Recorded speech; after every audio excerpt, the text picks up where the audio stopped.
How to find eToro account number. Visit the eToro website and log into your account using your credentials. Once logged in, you'll usually be directed to your dashboard or account overview page. Look for a section that contains your account details. This is often found in the account settings or profile section. Your eToro account number might be referred to as an account ID or simply account number. Check for a series of numbers unique to your account.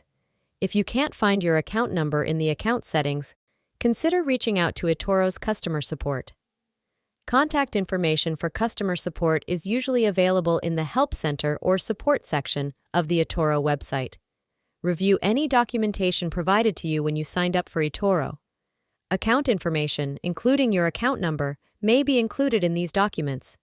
If you received statements or confirmations from eToro via email or through the platform, your account number may be mentioned in these communications. If you use the eToro mobile app, check the app settings or profile section for your account number.